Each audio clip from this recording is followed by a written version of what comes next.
andén, que no atropellen tu opinión. Súbete al andén, que no atropellen tu opinión. Aquí tú podrás compartir, debatir lo que a ti, lo que a mí nos pueda interesar. Son muchas voces unidas en una, nadie te viene a callar. Bienvenidos, es un gusto saludarlos en una semana más. Aquí comienza El Andén, este espacio de debate, de análisis, donde cada semana nos subimos al andén para intentar entender lo que pasa en Colombia y el mundo. Como siempre, soy Camila Carvajal, es un gusto estar con ustedes aquí en El Andén, que es también un espacio de jóvenes para jóvenes en una semana como muy pocas, intensas en Colombia. Se acabó la legislatura, así que hay que hacer la propia evaluación de lo que pasó en el Congreso. Un Congreso que se está despidiendo con triunfos y derrotas para todos los lados. Unas para la oposición, otras para el gobierno, unas más incluso para quienes desde el centro del debate político han insistido debían tramitarse proyectos. La semana en la que se salvó una de las reformas más importantes del gobierno. Les hablo de la pensional. No fue archivada, ni hundida, ni devuelta. Mejor dicho, exclusivamente se devolvió a la plenaria de la Cámara para subsanar un trámite, un error de trámite en el momento de lo que pasó en la Cámara de Representantes. Es una decisión que ha tomado precisamente la Corte y que eso hace que la reforma pensional siga viva, aunque no va a empezar el próximo 1 de julio y el gobierno sigue trabajando para subsanar el error. Por eso, el anuncio de sesiones extraordinarias para resolver el problema en la Cámara. Pero también es la semana de una gran victoria para el gobierno, dicen unos, de una victoria para la oposición, dicen otros, todos cobrando alrededor de la reforma laboral, esa que va a cambiar y actualizar las reglas del juego, suyas, mías y de todos los trabajadores en Colombia. Y es la semana de la incertidumbre alrededor de la que se había convertido en una obsesión del presidente Petro y de su gobierno, y es la famosa consulta popular. Una consulta que esta semana tuvo golpes y tuvo victorias. Los golpes llegaron del registrador, que dijo que él no va a empezar a organizar el proceso para el 7 de agosto. Primero, porque no le da el tiempo, pero segundo, porque va a esperar pronunciamientos del Consejo de Estado y de la Corte Constitucional. Se pronunció el Consejo de Estado de manera provisional, suspendió el decretazo, ese que citaba a la consulta. Estamos esperando que decida entonces la Corte Constitucional para saber qué pasa con la consulta. Ahora, el presidente Petro y su gobierno habían dicho que si se tramitaba la reforma laboral como quería el gobierno, sin modificar esos derechos mínimos para los trabajadores, el propio gobierno echaba para atrás el decretazo, y eso está por verse en las próximas horas en Colombia. Una semana también muy agitada para el gobierno del presidente Petro, que ha tomado una decisión, y es que tiene un nuevo hombre que lo acompaña ahí, en el corazón de la Casa de Nariño. Se trata del pastor Alfredo Saade. Es el nuevo jefe de gabinete. Acuérdense que ese era un cargo de Armando Benedetti antes de ser ministro. Y entonces, como ahora es ministro del Interior, eso quedó en manos de la directora del DAPRE, y ahora está por posesionarse, la semana que está por comenzar, Alfredo Saade. Sí, provocador, polémico, incluso para muchos está allí aspirando a una cosa mayor que no descarta el mismo sea la presidencia, pero en un tono más conciliador asumió esa designación, le dio las gracias al presidente Petro y le dijo a quienes no comparten sus ideas que está listo para tomarse un café. Es el nuevo jefe de gabinete. La foto con la que le agradeció al presidente Petro fue la foto en la que en la mano tenía la famosa bandera de guerra y muerte, otro tema polémico alrededor de quien se presenta como pastor, que ha sido uribista, que ha militado en Cambio Radical, que ahora es petrista y que desde la próxima semana tendremos que decirle jefe de gabinete. Una semana en la que, si aquí tenemos nuestra guerra, ni hablar de la del mundo. Un nuevo frente de guerra, cada vez escala más la situación entre Israel e Irán. En la mitad, un señor que se llama Donald Trump, que es presidente de Estados Unidos y que para muchos es el que tiene a un lado el teléfono para resolver la guerra con una llamada y al otro el botón para empeorarla. Y en eso está el planeta en estos días más difíciles, en los que además el país no se olvida de decir: Fuerza Miguel. sigue siendo la gran razón por la que este país, Colombia, se unió alrededor de la salud de Miguel Uribe, que pasó por altibajos, estuvo mejor, estuvo en un problema de salud distinto, en extrema situación crítica, y allí, en la Fundación Santa Fe, se sigue esperando el milagro. Así que de todo eso vamos a hablar esta noche aquí en El Andén, donde es un gusto saludarlos. Vamos a hacer una primera pausa y en segundos les presento a la primera invitada. Con ella hablaremos del ICETEX. Una pausa, ya regresamos. Súbete al andén, que no atropellen tu opinión. Súbete al andén, que no atropellen tu opinión. Aquí tú podrás compartir, debatir lo que a ti, lo que a mí nos pueda interesar. Son muchas voces unidas en una, nadie te viene. Listo. Gracias por continuar con nosotros. Es un gusto permanecer aquí en El Andén acompañándolos con las noticias de la semana en este puente festivo en el que les decía al principio, no solo hay que hablar de reforma laboral, pensional, consulta, la guerra en Irán, todo eso ha hecho parte de la agenda informativa, pero es momento de resaltar una noticia que para que es un programa de jóvenes, para jóvenes, es de las más importantes de la semana. Hemos hablado una y otra vez de la crisis del ICETEX, de las promesas cumplidas y de las incumplidas, de los créditos, las deudas, y hablamos de ese proyecto que estaba en trámite en esta legislatura para transformar al ICETEX, la reforma a esa institución que le presta plata a los muchachos para poder estudiar. Estuvo a punto de que se hundiera, de que se archivara, pero por lo menos en primer debate la ganadora fue Katy Jubinao, la representante a la Cámara que está detrás de esta iniciativa. Hasta peleó con el presidente por Twitter esta semana, pero ella es la ganadora. Doctora Jubinao, bienvenida al Andén, muchas gracias. Camila, un saludo para ti y para los jóvenes que son los verdaderos ganadores hoy aquí en la Comisión Primera de la Cámara de Representantes. Bueno, ¿cómo le fue? Yo sé que esto está calientico, en las últimas horas corriendo contra el reloj. Se aprobó finalmente allí en la comisión esa reforma para transformar el ICETEX. ¿Qué pasó? Finalmente, ¿cómo quedó esto? Bueno, estamos muy felices porque la reforma estructural al ICETEX es una petición del movimiento estudiantil y de los usuarios de la entidad desde hace muchos años. Para nadie es desconocido que el ICETEX, si bien nos ha brindado la oportunidad a millones de colombianas y de colombianas de sacar nuestros estudios adelante, también a veces termina convertido en un látigo para los estudiantes, termina convertido casi que en un suplicio, con estudiantes que terminan pagando 2 y 3 veces lo que el ICETEX les prestó inicialmente, que terminan pagando unos intereses exorbitantes en donde las cuotas les terminan cobrando el interés sobre el interés sobre el interés, de manera que terminamos con estudiantes absolutamente asfixiados y sus familias también, porque hay que decir que no solamente es un drama para los estudiantes, sino para sus familias. Nosotros creemos que hay que transformar la lógica del ICETEX de una entidad financiera que lo es a una entidad financiera de carácter especial social. Le estamos poniendo un apellido a la naturaleza del ICETEX en este proyecto y eso tiene unas implicaciones. Convertir al ICETEX en una entidad financiera con carácter especial social implica que ahora el crédito estudiantil será un crédito educativo social en donde vamos a tener un tope a las tasas de interés, en donde vamos a prohibir el sobreendeudamiento, la capitalización, sobre la capitalización vamos a tener una política integral de condonaciones, que fue lo que prometió el presidente, vamos a tener una política integral de subsidios de sostenimiento, porque no solamente es prestarle al estudiante para la matrícula, a veces lo más importante para ellos es el sostenimiento, el transporte, las copias, las comidas.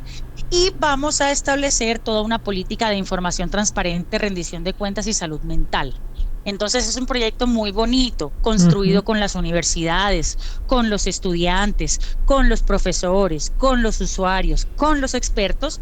Y pues mira que hoy el pacto histórico que se nos estaba oponiendo, creo que entraron en razón y de hecho fueron hoy propositivos, logramos unos acuerdos y bueno, felizmente podemos decir que hemos aprobado la reforma al ICETEX en primer debate. Yo iba para allá, porque este es un proyecto construido a muchas manos, pero le decía al principio a los oyentes, doctora Jubinao, que usted esta semana incluso peleó con el presidente. Bueno, tuvo diferencias a través de redes sociales, precisamente con el presidente y el ministro por el proyecto. Al fin el gobierno se suma, se monta también a este proyecto de reforma al ICETEX, cuyo camino empieza oficialmente en el Congreso.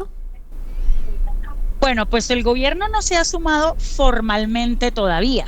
Nosotros esperamos que esto pase en los debates subsiguientes, pero lo que sí ya tuvimos, por fortuna, fue una actitud mucho más propositiva, mucho más proactiva de los representantes del pacto histórico, a quienes de hecho les avalamos varias de las proposiciones que presentaron el día de hoy, que consideramos que mejoran el proyecto. Nosotros estamos abiertos. Todos los proyectos en el Congreso son perfectibles, son ajustables, siempre se pueden mejorar, y aprovecho este espacio que me das para enviarle una petición y un mensaje amable al presidente Petro. Presidente, colabore, presidente. Usted le prometió a los estudiantes esto. Usted prometió un plan de salvamento para el ICETEX. Usted ha sido un abanderado de la educación. Los jóvenes de Colombia votaron por usted y lo hicieron presidente. Por favor, no les dé la espalda. Por favor, no salga ahora con cuentos de que no puede usted desde el Estado financiar al ICETEX que porque los estudiantes van a la universidad privada. Hombre, presidente, en Colombia hay algo que se llama la libre elección. A usted lo que le tiene que importar es que los estudiantes puedan elegir libremente dónde quieren estudiar y que lo puedan hacer. De manera que la invitación, presidente Petro, sigue abierta. Yo confío en que usted, en un acto de sensatez, más adelante se va a unir al proyecto y que vamos a sacar esto adelante juntos por los jóvenes del país, que son centenares de miles de jóvenes los que dependen en este momento del ICETEX. Claro, doctora Jubinao, justo ese es el argumento del ministro de Educación, Daniel Rojas Medellín. Dice que su proyecto para reformar el ICETEX al final le va a entregar la plata a las universidades privadas, plata que es de educación pública. ¿Qué decir a eso? No, pues hay que decirle al ministro Rojas que hay que entender la constitución política. La constitución política establece un sistema mixto de educación, en donde la oferta educativa debe ser garantizada por una armonización entre las instituciones educativas públicas y las instituciones educativas privadas. Ese, digamos, discurso trasnochado de enfrentar a la universidad pública con la universidad privada y crear un falso dilema de que es que los recursos públicos son solamente para la universidad pública, está absolutamente mandado a recoger. De los 2.300.000 jóvenes que en este momento están en la educación superior, la mitad están en universidades privadas porque sencillamente las universidades públicas no tienen cupos para ofrecer toda la cobertura que se necesita. Para poder cumplir las metas de cobertura en educación superior, necesitamos a las universidades privadas. Y ojo, Colombia es un país en donde hace rato se prohibió el ánimo de lucro en la educación. Entonces, no es cierto que aquí hay negociantes de la educación. Las universidades no tienen ánimo de lucro por ley. Y al ministro Rojas hay que decirle que por favor se lea el proyecto. Nosotros en el proyecto establecemos taxativamente que los recursos que vayan para el ICETEX tienen que ser distintos a los de la universidad pública y que de ninguna manera podrán ser superiores. De hecho, lo que estamos haciendo con este proyecto es salvaguardar los recursos de la universidad pública. Entonces, una invitación también al ministro Rojas a que se lea el proyecto. Bueno, pues representante, no se imagina la cantidad de preguntas que comienzan a llegar, además de la gente preguntando por su caso, por los intereses, por la deuda, por qué va a pasar. Este es un proyecto en primer debate que se salvó porque tenía que quedar aprobado así en esta legislatura, estuvo en riesgo, pero al final se logró. Así que espero que esta sea la primera conversación del largo proceso en el que volveremos a molestarla, a contactarla para mantener informados a los jóvenes del país qué pasa con el ICETEX y con este que es uno de los temas más importantes en esta recta final de la legislatura. Es la representante Katy Jubinao. Catherine Jubinao estuvo con nosotros aquí en el Andén. Representante, gracias y seguimos en contacto.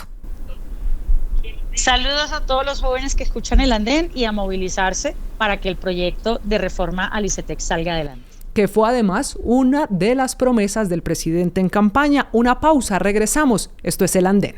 Súbete al andén, que no atropellen tu opinión.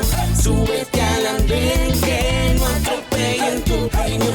Aquí tú podrás compartir, debatir lo que a ti, lo que a mí nos pueda interesar. Son muchas voces unidas en una, nadie te viene a callar.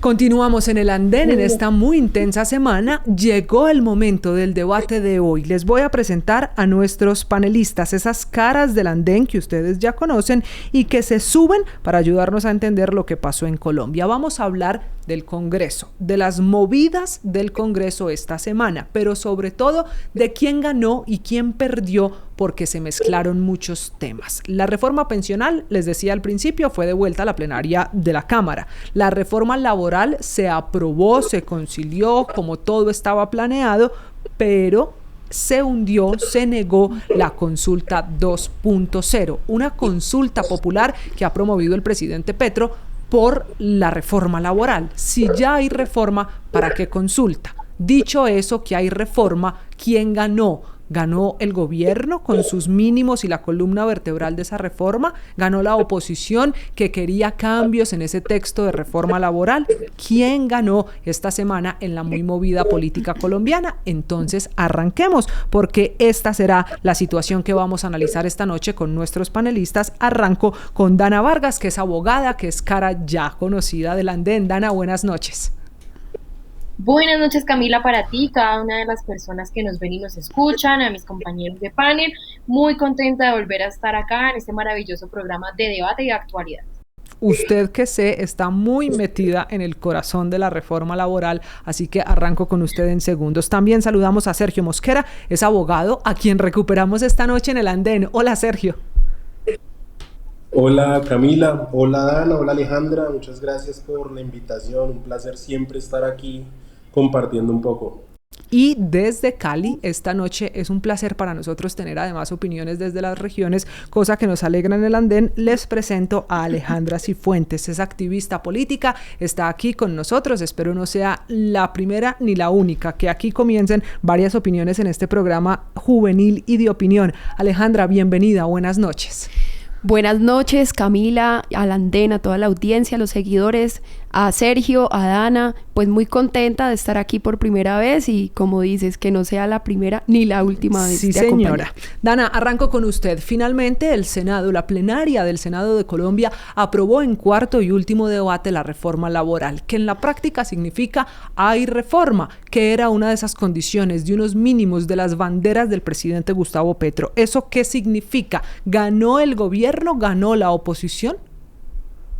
Camila, bueno, es una muy buena pregunta. Ganó el pueblo trabajador colombiano, se aprobó el 85% de los artículos que habíamos presentado en la Cámara de Representantes y se logra dignificar en bastantes puntos a lo que sería la clase trabajadora del pueblo colombiano, pese pues a tantas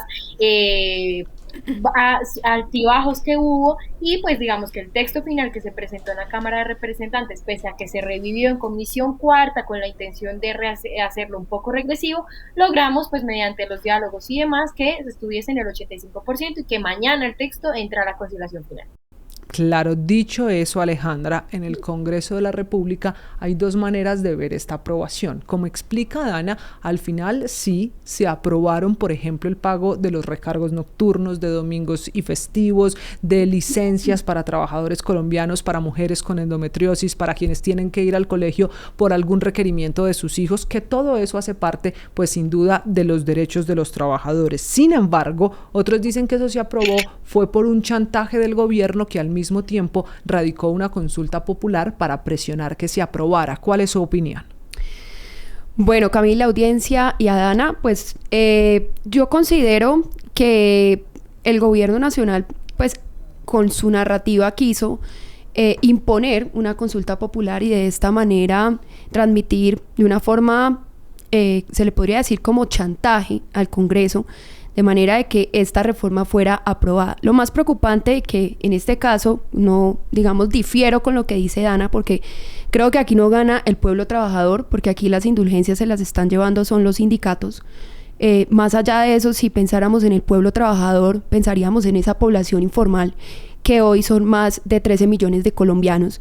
Y uno de los artículos, o dos artículos de los que a mí, digamos, más me preocupaba era el 37 y el 38, donde se le generaba una flexibilidad en el horario de trabajar por horas a los colombianos. Yo creo que en un país como Colombia, donde tenemos ese alto porcentaje de informalidad, pero a la vez de desempleo, creo que esta reforma se convierte regresiva en sobre todo estos puntos que fueron claves en el debate. Ahora bien, pasamos a un tema de la consulta. Vamos a ver si esto es solo un salvavidas para el gobierno, para que se le apruebe esta reforma, que ya pasa a un proceso de conciliación, pero que además pueda, digamos, no ser procedente esta consulta popular, que simplemente era un instrumento para hacer campaña. Claro. Sergio, ¿usted qué opina de quienes creen que aprobada esta reforma no hay razón para la consulta?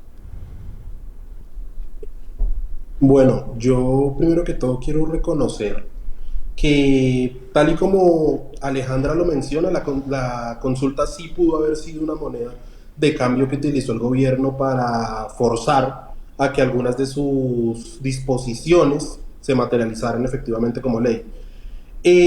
Yo la verdad sí creo que gana el pueblo colombiano, la verdad. No podemos decir que una jornada nocturna desde las 7 de la noche no es una ganancia para el pueblo, no podemos decir que el reconocimiento del 100% de recargos no es una ganancia para el pueblo, y así con el articulado completo. Hay que reconocer que en materia laboral hemos tenido gobiernos que han sido regresivos, y estoy hablando de la ley 789 de Uribe, la ley 50 de Gaviria, el decreto 036 de Santos, han sido realmente regresivos en los derechos laborales de los trabajadores. Claro, tenemos que seguir trabajando como Estado, como nación, y el gobierno tiene que poner mucho de su parte para que se formalicen muchos trabajos, porque estamos en un momento crítico para la economía. Pero realmente estamos en un escenario en el que tenemos que reconocer que los colombianos ganamos con esta reforma. Los colombianos no simplemente que tienen un contrato, sino que también los empresarios, y me incluyo porque también tengo cierta cantidad de empleados, tenemos que ser conscientes de que hay que redistribuir un poco las cosas. La carga no puede ser simplemente para los menos favorecidos.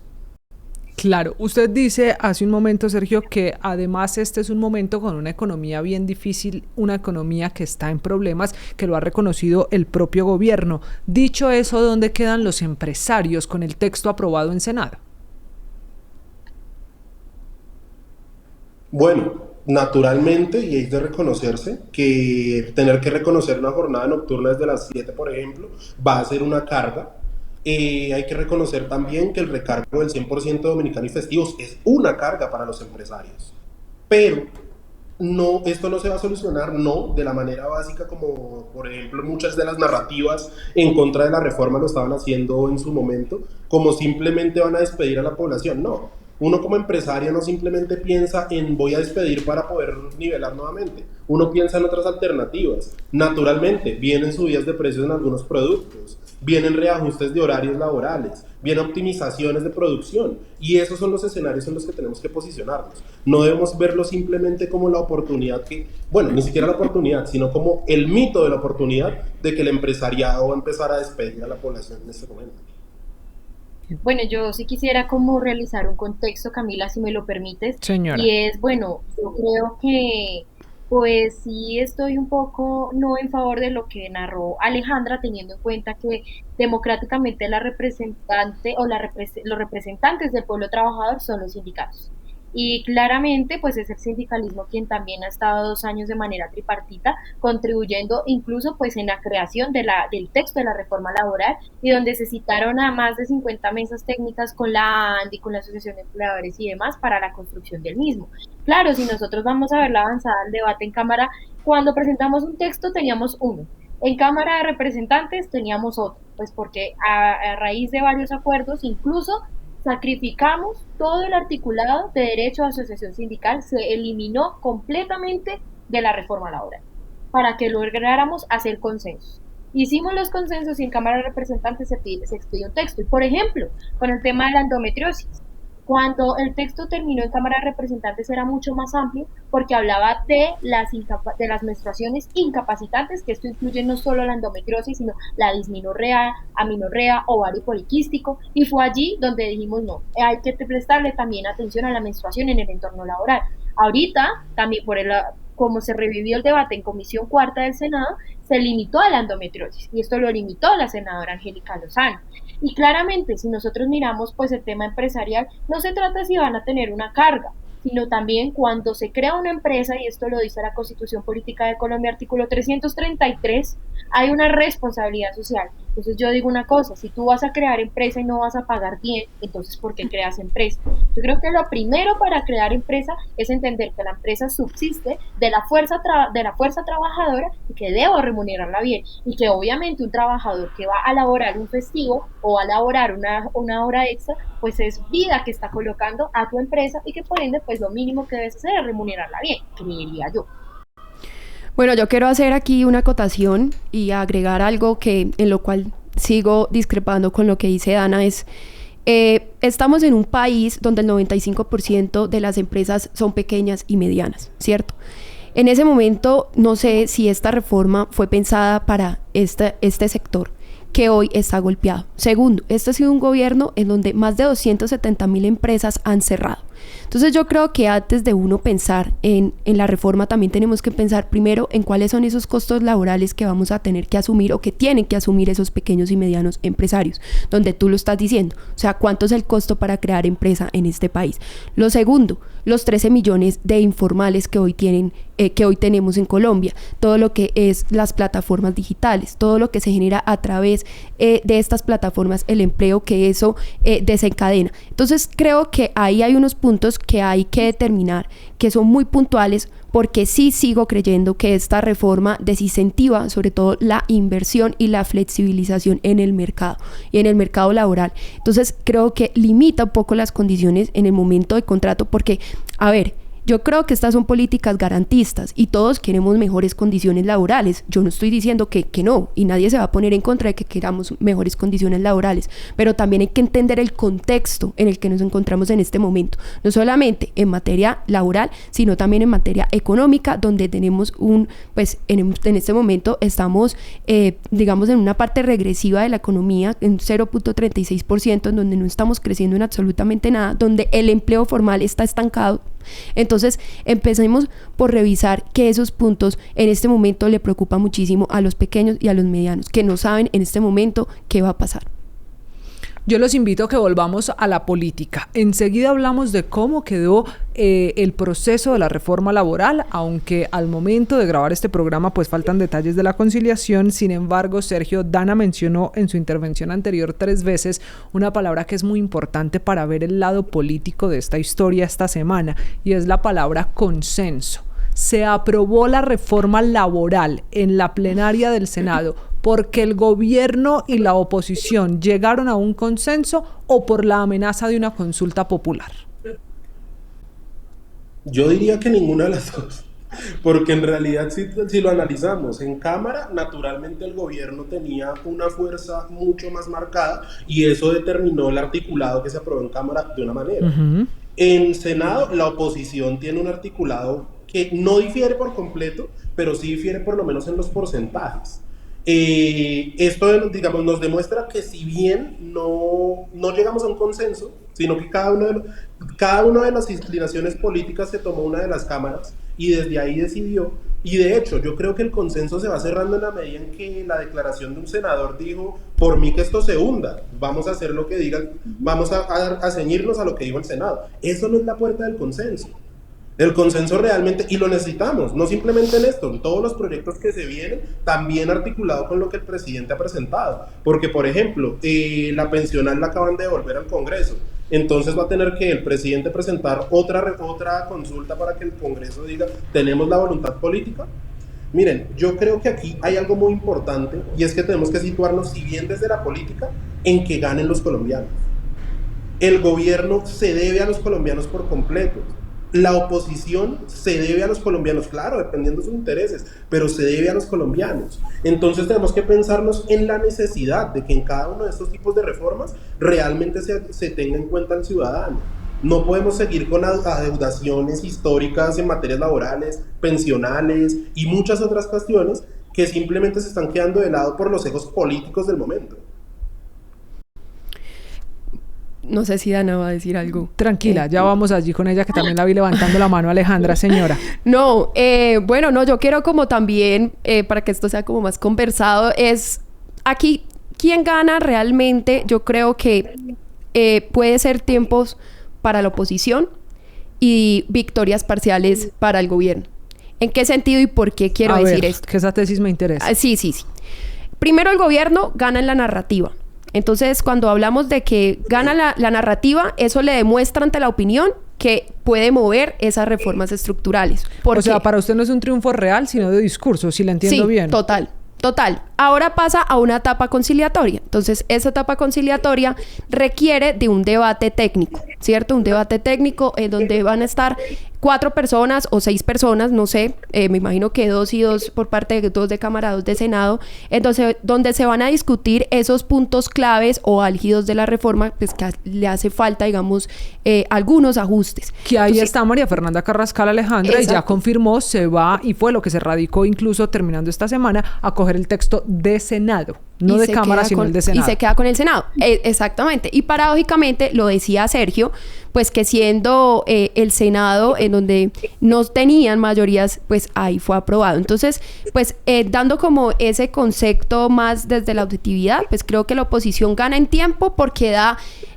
el tiempo para cuestionar la reforma y seguramente hacerle algunas modificaciones o algunos ajustes, y también demostrarle a la opinión pública pues que también esta reforma pudo haber sido precipitada ante los tiempos. Eso yo creo que es como la batalla que hay que dar, sobre todo que se muestra una fragilidad entre el Congreso, una fragilidad interna, y que ahí tiene que discutir punto a punto de una manera, yo creo que monumental. O sea, es una batalla que se tienen que dar entre estas dos partes para que se pueda llegar a un consenso, como dice Sergio. De esa manera que el senador Carlos Abraham, quien fue el que dijo, pues yo creo que ellos van a presentar cuáles puedan ser esos ajustes que se hagan a ciertos articulados. Dana, señora. Bueno, varias cosas. Digamos que en cuanto a los consensos es lo que hemos realizado desde el primer momento en que se radicó, pero si volvemos al Senado, acordémonos que cuando el texto pasa a Senado, de una vez se archiva. Hubo 8 senadores que ni siquiera lo discutieron y simplemente se archiva el texto de la reforma laboral y aquí no hay nada y no hay reforma. Decir que el tema de los derechos laborales en Colombia es un tema de discurso me parece un poco ofensivo también con la movilización que ha realizado el pueblo colombiano, porque no ha sido únicamente de una vez, fue el 18 de marzo, el 1 de mayo, y también con lo que están diciendo en las calles. Eso diga, sí, queremos derechos laborales, cómo va el tema de la consulta popular. La consulta popular no es una amenaza, es un mecanismo de participación ciudadana que está en la Constitución política, que se ha utilizado incluso pues la consulta anticorrupción, el plebiscito para la paz, y pues la idea era que se volviera a preguntar. Dentro de las preguntas también estaba el subsidio para las pymes, porque reconocemos que incluso en el gobierno de Duque se eliminaron los subsidios que tenían varias MIPYMES para poder garantizar la nómina de sus trabajadores. Entonces digamos que no es un tema de discurso, es un tema donde también los colombianos y las colombianas presionamos y estuvimos también en este debate consecutivamente. No solamente se trata de decir, bueno, ¿quién ganó? Oposición siempre va a haber en una democracia. En Senado nuevamente se volvieron a debatir punto por punto de los artículos. En Cámara de Representantes también. Entonces, digamos, volver ahorita de pronto a una conciliación y decir que debemos nuevamente, o se debe nuevamente debatir punto por punto, pues realmente no me parece algo favorable. Pero Dana, yo ahí me pierdo en una situación. Y es que volvamos al escenario de lo que aprobó el Senado versus lo que aprobó la Cámara. ¿Por qué el gobierno termina cediendo a esos que se habían convertido en sus mínimos de la reforma y decide, a través de la representante María Fernanda Carrascal, que no solo es una de las conciliadoras, sino que es una de las más importantes representantes del pacto histórico, quedarse con el texto de Senado, si en el Senado fueron tantos cambios a lo que eran los mínimos del gobierno en la reforma? ¿Por qué el gobierno celebra como propio, junto a su bancada, que se haya aprobado la reforma en Senado si tiene tantos cambios? Por ejemplo, en el tema de los sindicatos. Camila, inicialmente si no se hubiese realizado todo este consenso y esa presión, hubiese salido un texto que hubiese sido una contrarreforma completa. Esto era lo que estaba proponiendo la senadora Angélica Lozano, y que incluso en la audiencia pública que hubo, la primera audiencia pública en la Comisión Cuarta, se le dio ingreso a las organizaciones sociales y sindicales a través de la senadora Aida Bella, porque ni siquiera había o se pretendía un consenso a través de ella. Entonces, obviamente, si se dijo, bueno, o toca también conciliar algunas cosas, o si no, lo que se va a aprobar es un texto completamente regresivo. Y es por eso que mediante los consensos, mediante pues todo lo que ocurrió estas semanas en el Senado, es que se logra por lo menos que se reconozca el contrato de aprendizaje como un contrato laboral, los recargos nocturnos, el tema también, bueno, yo sí no estoy en favor del tema de la licencia menstrual, porque únicamente se reconoce por la endometriosis, pues reitero, para mí sí es un tema regresivo. El tema de contrato a término fijo, pues se bajó nuevamente a los 4 años como había quedado en la Cámara de Representantes. Entonces, sí logró quedar un consenso, y claro que la ponente en Cámara de Representantes fue la representante María Fernanda Carrascal, pues que quien hizo un trabajo arduo todos estos años para lograr hacer por lo menos un consenso y obedecer, dar respuesta a una reforma laboral que necesita el país y que necesitaba. O sea, nosotros o sea, me parece importante y un logro de avanzada que por lo menos el contrato de aprendizaje sea un contrato laboral que beneficia a más de 4.000 jóvenes del país. Entonces yo sí creo que eso sí es un logro y es un triunfo que hemos tenido pues reconquistando yo ahí sí, digamos, yo estoy muy de acuerdo con la reforma, pero el punto del contrato de aprendizaje yo sí lo veo lesivo para los jóvenes. Eso traduciéndolo, Porque, Sergio, es el contrato del SENA. Sí. El de aprendices del SENA. Correcto. ¿Por qué? Digamos, si bien hay normas que incentivan que la contratación de aprendices, otras que obligan la contratación de aprendices después de cierta cantidad de empleados, créeme que el caso del incentivo no se nivela, y lo digo desde un análisis económico. En el caso del incentivo, simplemente yo puedo tener un negocio con 10 empleados, ahí no estoy obligado a tener un contratista SENA, pero sí tengo ciertos incentivos por tenerlo vinculado. En este momento, digamos que al tenerlo aumentar el valor del contrato, ya no nivela los incentivos, y eso creo que nos va a tener que llevar más adelante. No sé si la bancada del gobierno lo va a analizar, pero sí van a tener que verificar nuevamente esos incentivos para que la gente nuevamente los contrate, si no va a dar. Sergio, permítame contarle a los oyentes cómo quedó precisamente ese punto. Metámonos entonces a hablar de los aprendices del SENA, que es un tema además tan importante para muchos de los jóvenes que nos ven y nos escuchan este fin de semana. Dice lo aprobado en el Senado que una empresa tiene que contratar un aprendiz del SENA por cada 20 empleados. Hasta ahí estamos en lo mismo de hoy.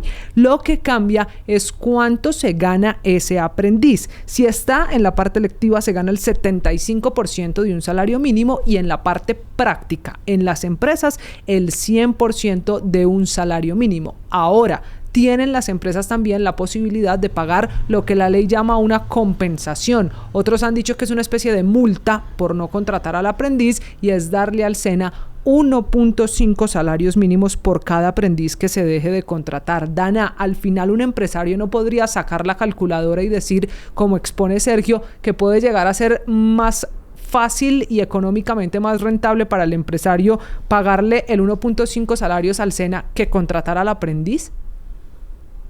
Este cálculo económico se realizó, le sale más costoso hacer la compensación, y sin embargo sí me parece bastante lesivo, si lo hablamos en términos de narrativa, que el empresario diga, no, yo prefiero entonces pagar, comillas, la compensación y no pues laboralizar la juventud del país. Entonces, ¿cuál es la intención y la razón social de las empresas en Colombia? ¿Pagar únicamente compensaciones o no laboralizar a la juventud de Colombia? Sobre todo aprendices, que muchos de ellos pues también están o realizan su trabajo como aprendices en empresas, pues en multinacionales, y muchísimas veces no se les reconoce absolutamente nada, o sus funciones no son para lo que está haciendo la parte práctica. Sin embargo, son empresas que tienen el capital para poder contratar aprendices del SENA y que representan un aprendiz, o sea, esto representa en el aprendiz una dignidad laboral y representa mayor adquisición en la economía, porque un aprendiz, un joven bien pago, va a consumir más, o por lo menos si ya tiene derecho a prestaciones, por lo menos puede endeudarse para comprar una casa. ¿sí? Puede endeudarse para estudiar. Entonces, digamos que si lo miramos desde el punto de vista económico, pues son jóvenes que van a contribuir en la economía y son mejores pagos. Entonces, sí me preocupa mucho que la narrativa empresarial sea, vamos a echar número, perdón la expresión, vamos a echar número y entonces nos sale mejor pagar la compensación y no contratar a los jóvenes del SENA. Entonces, yo realmente digo, ¿dónde está entonces esa función social que tienen las empresas en el país y dónde está realmente ese compromiso con las juventudes como presente del país? Dana, una cosita ahí, no es que sea egoísta de parte de la empresa, y aquí sí me toca ser abogado del diablo, simplemente echar números, porque números es lo que echan todos. El Estado echa número cuando dice prefiero tener tantos millones de contratistas en lugar de tantos empleados formales, porque realmente hay límites a los que no se puede trascender. Hoy un empleado le está costando a una empresa porque, digamos, un salario mínimo no significa sencillamente que la empresa tenga que sacar de su bolsillo el salario mínimo, sino que realmente un empleado con salario mínimo le está costando a una empresa 2.396.927 pesos. Si tú contrastas eso con lo que tocaría pagar, que sería 2.135.000 de compensación, es más rentable para una empresa hoy pagar la compensación. Yo también quiero agregar algo y bueno, primero yo creo firmemente en la libertad de mercado y yo creo que el Estado no tiene por qué colocarle una soga en el cuello a las empresas. Son las empresas quienes generan el empleo y generan la competitividad en un país y aparte el desarrollo y aportan y contribuyen con sus impuestos. Eso es lo primero. Lo segundo, uno condicionar al empresario para que sea de esta manera como una narrativa impuesta por el gobierno de una manera ideológica, porque sigo insistiendo en que sigue siendo una narrativa que a través del discurso de la redignificación de los derechos laborales y ahora sobre todo con una población que es tan susceptible como los jóvenes, quieren promover que los empresarios asuman estos altos costos laborales, pues yo creo que esto es algo que a ellos los va a asfixiar. Lo que ha sido ACOPI y la ANDI ya han advertido que esto va a afectar la inserción laboral juvenil, precisamente porque el empresario, más allá de no tener, como dice Dana, la falta de responsabilidad social con los jóvenes, es que también aquí tiene que haber raciocinio, tiene que haber de una manera mucho más pragmática ellos revisar con números y con cálculos qué es lo que más les favorece, lógicamente sin ir a afectar pues al tema pues más poblacional, pero sí defendiendo lo que son sus intereses y sobre todo sus empresas que generan el capital y los impuestos que contribuyen al desarrollo del país. Y ese punto, el del SENA, ha sido quizá uno de los puntos más polémicos. Señores, se me está acabando el tiempo y por eso, Sergio, quiero volver con usted para hablar de los efectos políticos. Con esta reforma, que es cierto, decía Dan al principio, hay un 85-89% igual entre Cámara y Senado, las diferencias son en artículos importantes, pero para el gobierno están dispuestos a ceder en ello buscando los consensos. ¿Hay razón para seguir con una consulta popular en Colombia? Técnicamente no habría razón. La consulta surgió y públicamente lo dijeron con ocasión de la necesidad de que se presentara realmente una reforma que el pueblo necesitara. Claro, discursivamente vendieron que, digamos, me parece algo bajo, y es que discursivamente se vendió que una vez se realizara la consulta, esto iba a ser ley. No, la consulta simplemente lo que hace es que se tenga que presentar otra ley al Congreso y más adelante. Ahora, políticamente, el gobierno se queda sin su caballo de Troya. El gobierno pierde realmente la piedra angular sobre la que se estaban iniciando a articular sus campañas, sobre lo que ya estaba hablando Bolívar, sobre lo que ya estaba hablando varios de los candidatos. El único medio de gobierno que creo que no tocó en ningún momento el tema de la consulta fue Roy, pero realmente pierden esa piedra. Les toca iniciar a buscar otro escenario. Yo creo y espero que como colombianos, como sociedad, no aceptemos hacer una consulta por una reforma que ya se aprobó. Entonces, ahí sí realmente el presidente tiene que estar a la altura de lo que dijo, y es de que si el Congreso aprobaba una reforma que contuviese las reformas que él presentó y las preguntas que él presentó, no iba a retirar el decreto y lo iba a derogar, efectivamente. Y ahí sabremos qué pasa. Dana, la misma pregunta para terminar. ¿Tiene razón, tiene sentido seguir en una consulta popular, que es un mecanismo de participación ciudadana, cuando ya se aprobó la reforma laboral? Bueno, yo creo que todavía no podemos cantar victoria teniendo en cuenta que falta la conciliación el día de mañana. Entonces, pues ya toca observar qué ocurre en la conciliación, pero digamos que hay que tener en cuenta que el espíritu de la consulta popular era la reforma laboral. Eran casi todas las preguntas de la reforma laboral estaban en la consulta popular.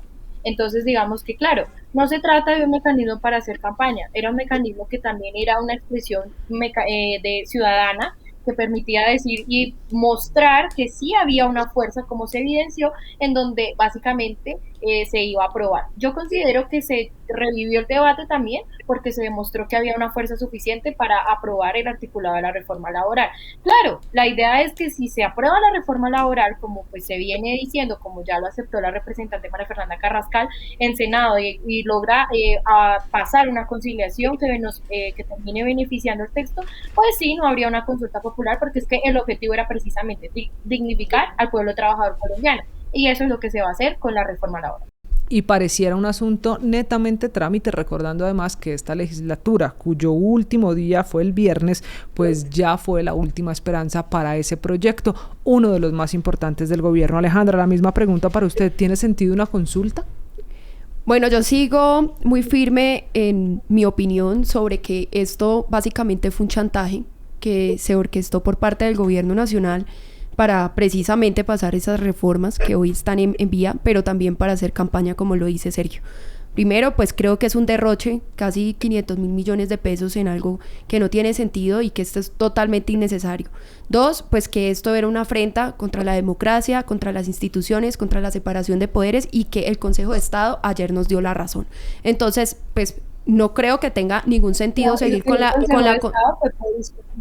Bueno, el Consejo no ha dado la razón. Bueno, es provisional, obviamente es provisional, pero deja claro la firmeza que hay todavía dentro de las instituciones. Y esto es un llamado también para que el gobierno entienda que tiene que respetar la separación de poderes y los diferentes órganos del poder público. Entonces, él no puede pasar por encima del Senado cuando el Senado ya le ha hundido 2 veces esa consulta popular. Ahora bien, vuelvo al tema de la narrativa y vuelvo al tema del discurso de campaña. Eso es para hacer campaña. Pero Alejandra, a mí me queda una duda, porque usted dice es que esto era un chantaje, cuando le pregunto por la consulta popular, que es como además muchos sectores de la oposición lo han entendido. Dicho así, ganó el gobierno, porque funcionó. Y usted ahora me decía, aquí también hay un triunfo para la oposición. Suponiendo que sea verdad que esto era un chantaje, la estrategia políticamente es brillante. Sí. Totalmente. Yo creo que si vamos a la parte objetiva y a la parte estratégica, ambas partes han ganado. Si hablamos de la oposición, han ganado por tiempo. Porque en ambas, digamos, en la reforma laboral y tanto en la reforma... pero usted sabe que la política no se mide tanto en tiempos, se mide en proyectos. Bueno, en este caso, en el Congreso. En este caso, pero se dan los tiempos para que se dé el debate que falta. Y de pronto las modificaciones que también se requieran. Lo segundo, de la consulta popular, pues ellos tenían una intención de seguir avante con este proceso, pero ya en este momento, pues ya no tienen cómo. O sea, no tienen cómo porque ya se les cayó esa bandera que era con la que iban a hacer campaña. Entonces, por eso digo que cuando me refiero al tema de la reforma laboral, ¿para qué consulta? Si todo lo que ellos estaban buscando con la consulta ya está dentro de la reforma. Sergio, no, su cara lo dice todo, yo necesito escucharlo. ¿Ganó el gobierno? La verdad, miren, en este tipo de cosas no hay 2 ganadores, hay un ganador y ganó el gobierno.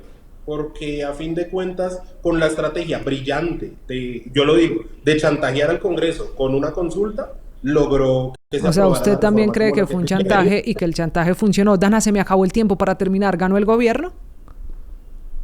Ganó el pueblo trabajador. Bueno, usted no se me moja tanto en política porque al final son las normas laborales de todos los trabajadores, de todos los que en Colombia tendremos cambio en la dinámica precisamente a la hora de ir a trabajar. Sergio, gracias. Nos oímos la próxima semana. Muchas gracias por la invitación, nos vemos. Escucharon ustedes también a Dana Vargas, que es abogada. Dana, gracias. Hasta una nueva oportunidad aquí en El Andén. Gracias, Camila. Gracias a las personas que nos vieron y nos escucharon. Alejandra, Sergio, un gusto.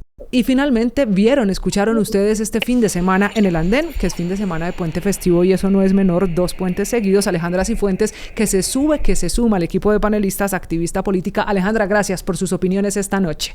Gracias Camila, Sergio, a Dana y a Blue y al andén por la invitación. Aquí nos vemos, nos oímos. ¿Usted qué cree? ¿Comparte esa opinión de que ganó el gobierno, los trabajadores, la oposición? Esto todavía es un tema político que dará para mucho, aunque hay una pausa, una tregua en esas sesiones del Congreso. Bueno, no, hay extras para saber qué pasa con la reforma pensional, otro tema muy importante del presidente Petro. Usted puede seguir opinando, como siempre, usando numeral El Andén en todas las redes sociales. También nos vemos, nos leemos en @CamilaCarvajal _R en todas las redes sociales. Chao, hasta la próxima semana.